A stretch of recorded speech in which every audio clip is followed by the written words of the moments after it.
Hey, it's time once again for Ask Chuck Dixon, Chapter 46. Well, let's get right to it.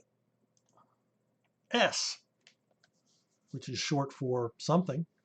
Uh, if you were to put together a League of Extraordinary Gentlemen type group, having to pluck characters only from the men's action adventure genre, who would you choose? You can go as far back as you want, or you can just focus on the 70s and 80s.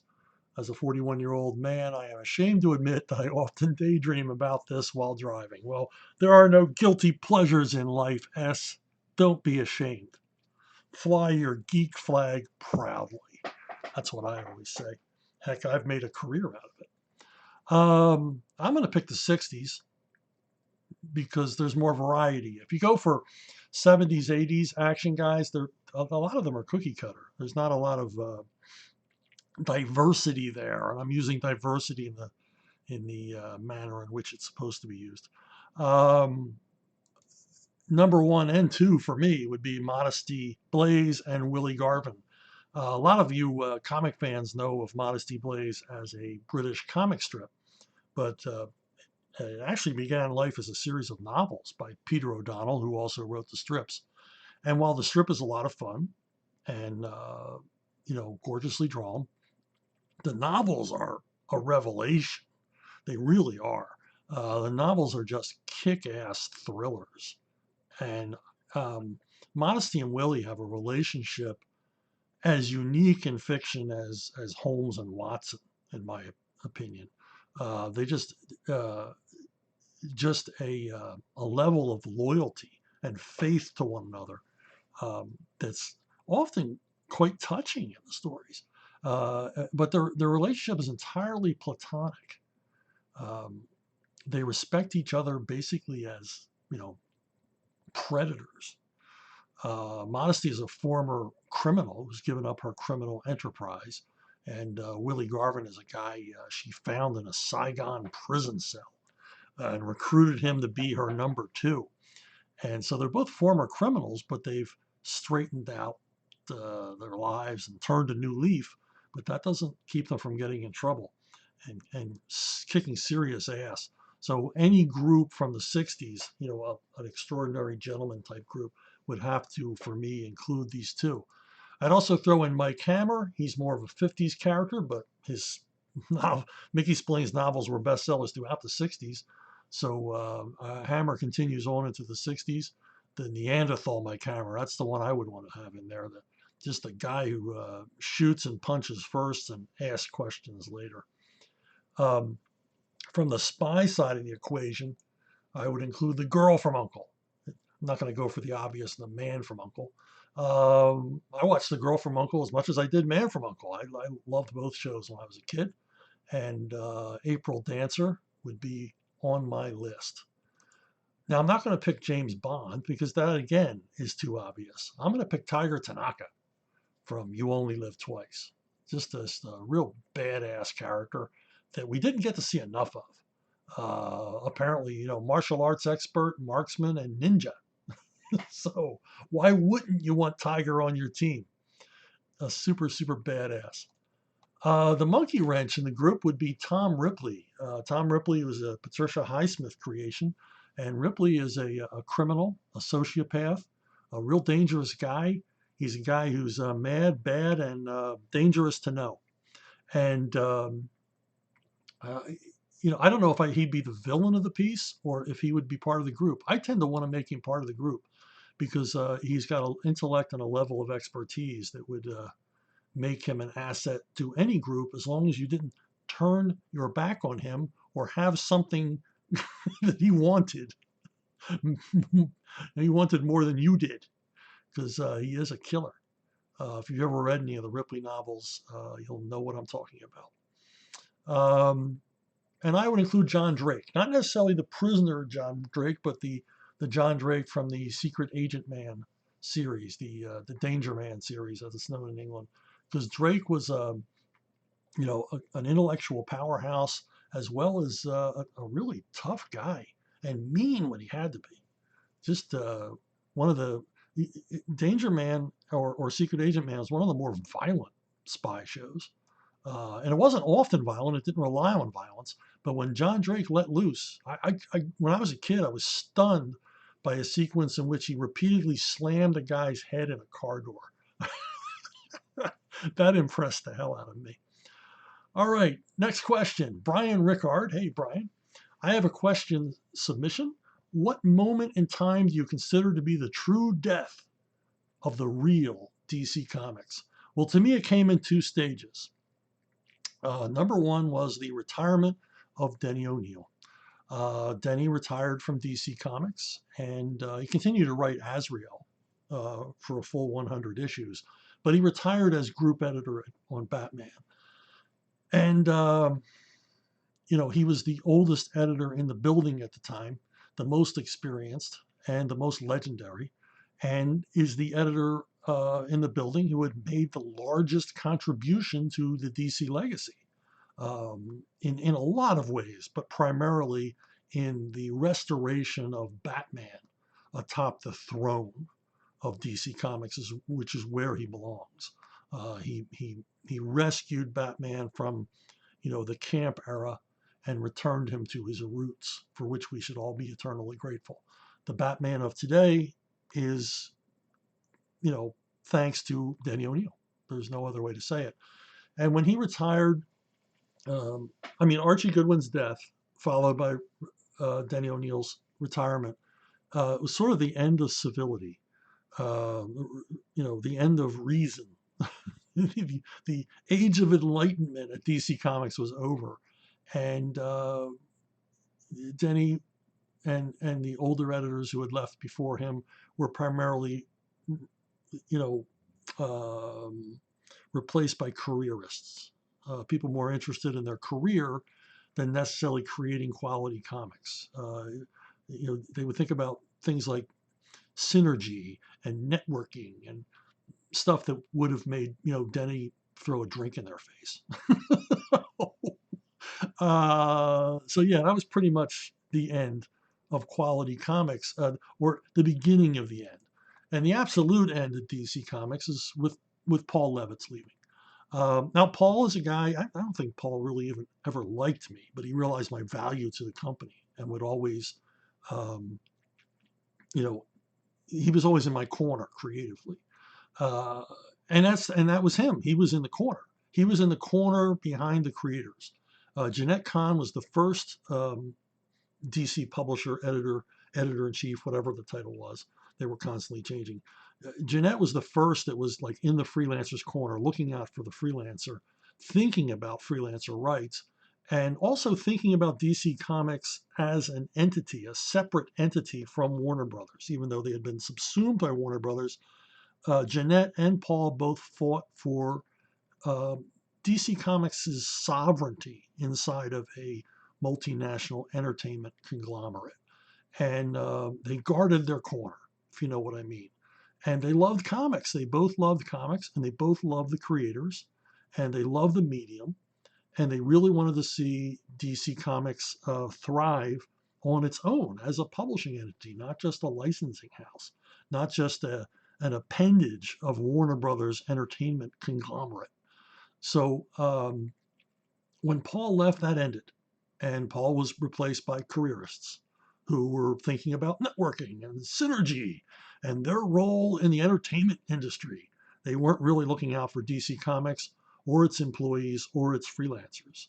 And the biggest evidence of this is when the head of DC Comics, the guy who took over for Jeanette and Paul, allowed Warner Brothers to renegotiate the definition of net receipts. And what this meant is that DC Comics got next to nothing in licensing money from Warner Brothers in relation to what they used to get. So less money was flowing in, even as the TV shows and movies and merchandising were all growing in value. The heads of DC at the time decided to give away the store. And they negotiated a new deal with Warner's that, significantly reduced the amount of money in licensing fees Warner would pay for DC characters. And of course, that significantly, and I mean in an enormous way, reduced the amount of money that any freelancers would share in. The royalty pool had shrunk dramatically, and the kind of money that we would see from cartoons and movies and action figures, well, not action figures, but anything that went through Warner's, uh, TV and movies, anything that went through there, um, our end of it shrank. And the definition and our contracts were all redefined. And a lot of us were asked to sign new contracts, and some of us refused. So they had to adhere to the old contracts. But anyway, let's not get too far into the weeds. This is something that Paul or Jeanette would never have agreed to. They would have fought and fought and fought, and and they would have been right in fighting, and they would have had the grounds to fight because they ran successful publishing venture. The people that took over for them were not running a successful publishing venture. DC Comics as a publishing house was, hemorrhaged money after Paul left, and put them in a weak position with the parent company. That's probably way further into the weeds than you wanted to go, and it's kind of heartbreaking and pathetic and whatever. But that's what happened. Archie Goodwin died, Denny retired, and Paul left the business. And that was the end of DC Comics as the DC Comics we all knew and loved. Yeah, I'm not even going to try. Somebody has a question. What are your thoughts on Ennis's Punisher Max series? Um, Punisher Max was I guess, like an adults only, mature label series written by Garth Ennis, and Garth was a good pick. Um, you know, he understands the tough guy stuff. He knows how to build a story on action.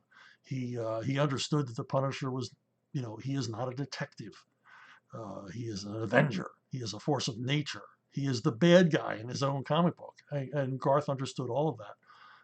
And understands it to this day. And how did I feel about it? I felt fine about it. And apparently, he's a big fan of mine.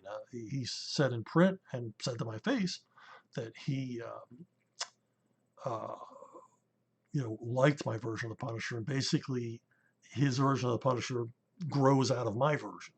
So he looked upon uh, my version of Frank Castle as the definitive one, which is very complimentary.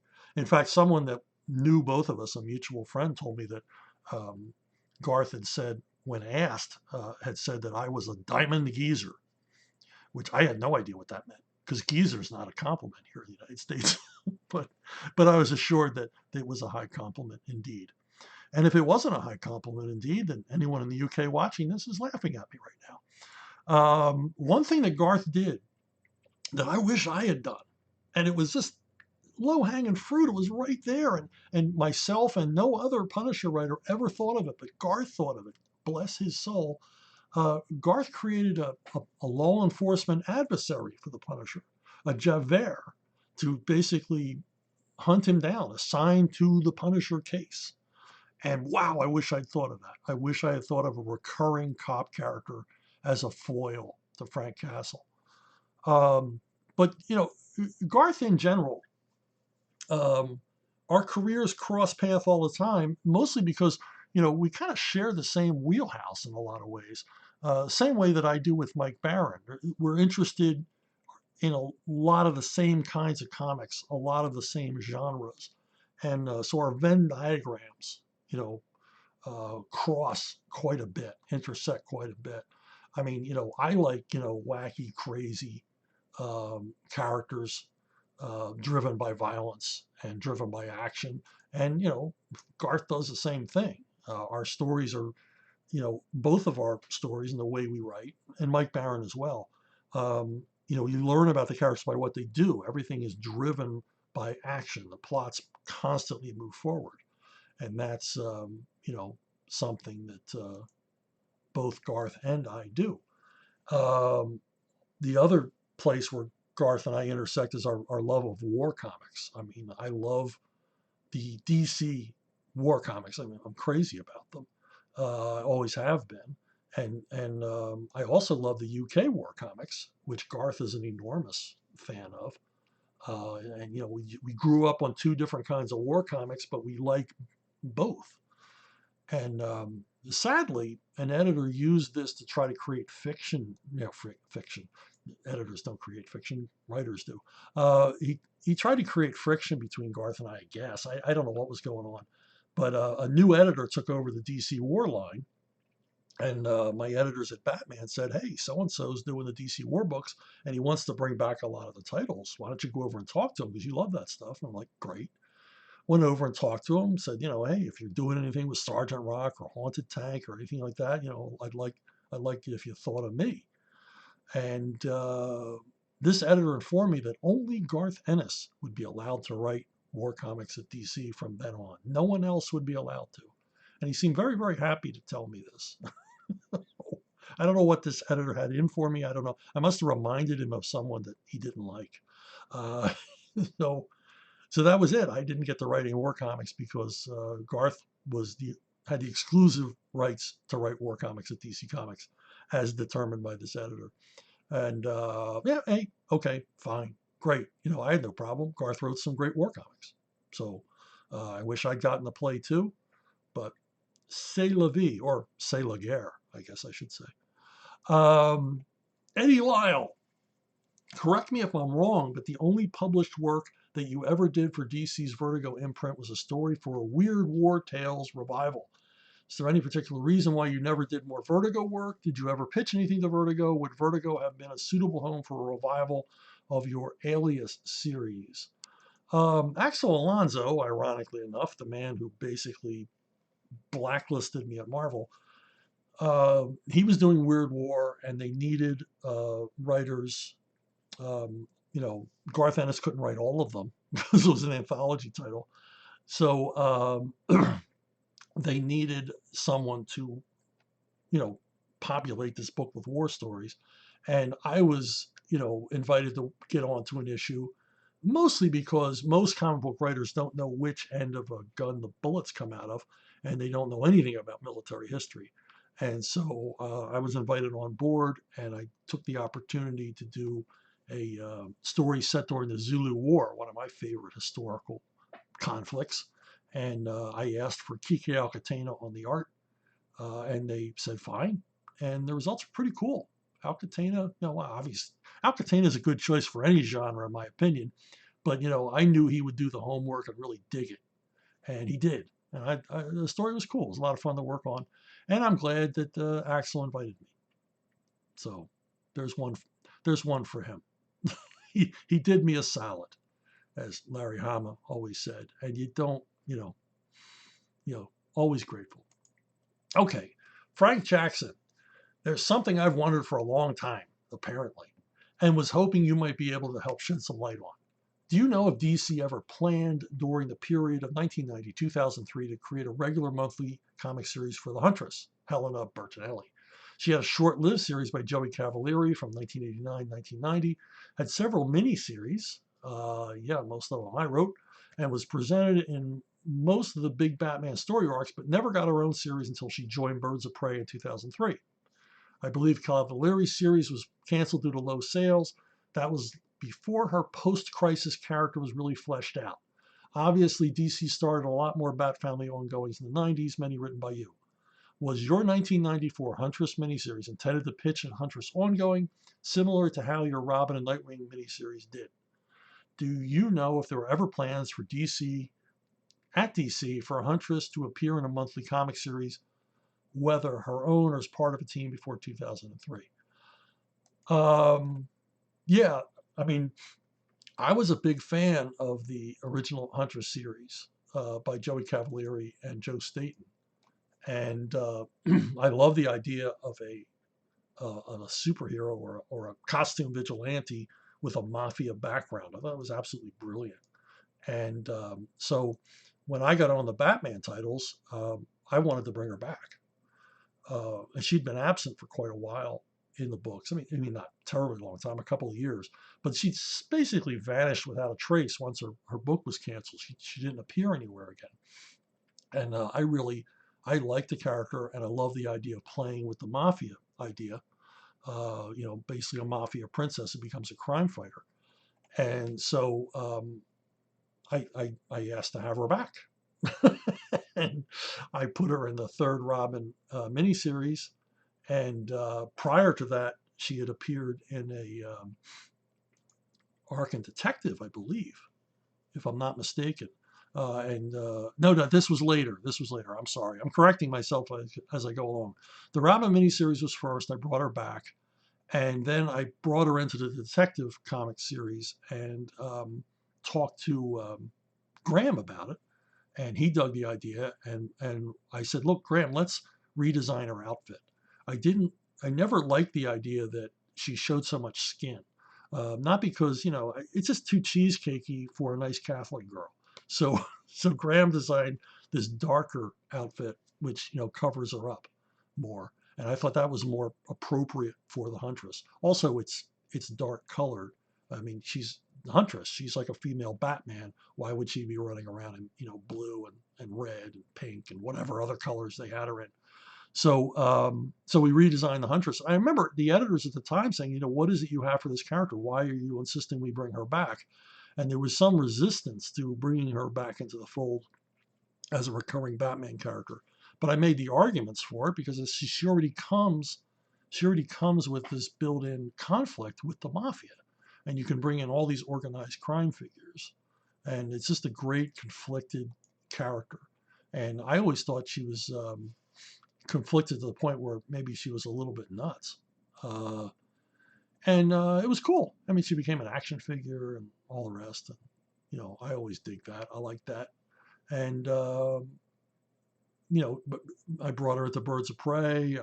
I did a special where she meets the spoiler. I did an extended Nightwing arc with her, basically trying to get Nightwing interested in her as a love interest, and that didn't go anywhere because she's crazy.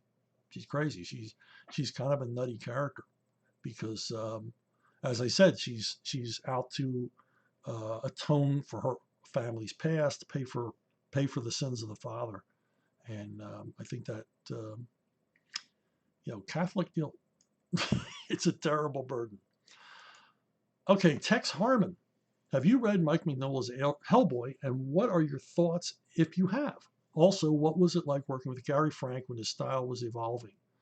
Um, okay, I'll answer the first question first. Yeah, I've read Hellboy, and I thought it was a lot of fun. My youngest really digs this series. We have all the hardcover collections, and I like the movies as well. The first two Del Toro movies. I didn't see the third movie; it didn't look terribly interesting. But it's fun stuff. What can I say? It's anything that has like a Nazi origin fascinates me, and there's some good humor to it. There's a great the series has a really cool attitude that I enjoy. So and then as far as Gary Frank on Birds of Prey, yeah, he was just starting out, and I remember there's a sequence in that very first Birds of Prey one shot takes place along the wall of a dam. A lot of the action set piece at the end, the big climax of the story, takes place along a hydroelectric dam, and Gary made some changes to the story because I think he didn't quite know how to portray what it was I was asking for.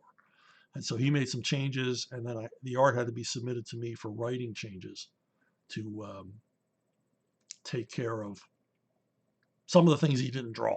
Let's put it that way. But a lot of times I would run into that with artists who were just starting out, and a lot of times if they didn't know how to draw something, they just didn't draw it. I remember another Birds of Prey series done by a guy just starting out, in which the main characters escape in a cargo plane, except he never drew the cargo plane, so that dialogue had to be rewritten to basically do something I hate, which is have the characters explain what's happening because there was no airplane. So somehow I changed the dialogue so it's clear there's an airplane there. It's like the stagecoach in Rio Bravo. They talk about it, but we never see it. That was different. Kip a Bip.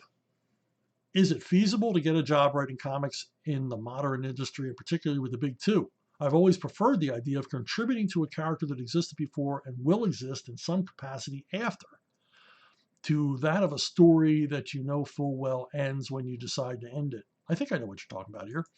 Um, is it feasible to try to get into the big two? My general answer to that is always, write a hit movie or TV show first, and then they'll ask you to come write for them. It's tough. It's tough to get a gig there. It's really who you know. They don't take a lot of strangers off the street. It's hard to build a relationship with them, especially since the companies don't come to conventions anymore. There's no real way to meet an editor. You can meet them online or whatever, but what does that mean? Um, there's as many ways to try to get in with these companies as there are people trying to get in, unfortunately. So you kind of have to find your own way. The only other way is to do some sort of comic project that gets a lot of attention. And I don't even know if that works anymore. I mean, it used to work. I mean, it worked for guys like Robert Kirkman and people. It worked for me too. I worked on smaller independent titles like Airboy, and it got me the attention of DC Comics. And then once I had the attention of DC Comics, I had the attention of Marvel Comics. So that's just the way that works. So anything to get them to notice you. But as for working in the majors, working with legacy characters, I mean it's freaking awesome to do that. I mean, I can see why you might want to get in there because you have an opportunity to work with classic stuff. Um, Pretty much when you take over a title with an iconic character, the reader's on your side. They want you to succeed as a creator. They want you to do good comics. They want you to do good work. And you're representing, you're flying the flag for this character that, could have been around for 80 years or more. And you've got all that legacy, all that history, and all that goodwill from the readers to rely on. And, I don't know if you want to make your mark. I never thought about that, writing on a book and making my mark on it. I always thought I'm being entrusted with something very, very valuable, and I've got to take care of it. It's like someone else's child left with you for the afternoon. You want to have them be in the same shape when the parents get home as the kid was when he was dropped off, and you're not out there to improve the child or change the child, but basically to maintain it. And if along the way you get some notice for things you did or a pat on the back from the fans or your peers, I mean that's cool too. But you know, but for the most part, for me, it was the fun of being able to write these characters I loved since I was a kid. Basically fulfill my toy soldier fantasies, my action figure fantasies with the actual comic book characters and working with an art team and getting to not make my mark, but to play in the playground for a while. That's what it was all about to me. And as I said, leave the child in the same shape when the parents get home. When another writer team takes over, another creative team takes over, you've left the title, you've left the character in good shape, and you haven't, changed anything or marred the continuity or, basically messed up. But I'll tell you, I'm going to be perfectly honest with you. I was on Batman for 11 years, and every time I typed the words Batman and Robin, I turned into a 10-year-old kid again. I was just giddy. So, yeah, if you can get to work at the big two and work on an iconic character, good for you. Good for you. Just have a ball, have fun, but don't break anything. Hey, that's it for this week. If you like this video, and why wouldn't you like this video? I told you a whole bunch of inside stuff that you can go down to the comic book shop and impress your friends with. You'll seem like an insider now. You'll have a new perspective on, on the past history of comics that you didn't have before you watched or listened to this. So give me a like. The likes help me, they help YouTube, and they help other people find this video. The more likes I get, the more YouTube pushes it out there to people who might be interested, helps grow the channel, makes it worth doing. Because, I want I want to have thousands of viewers for this channel because I think it's fun and it's kind of a little community of our own. So give me a like, hit that thumbs up button, and I would really appreciate it. And I will see all of you down that road.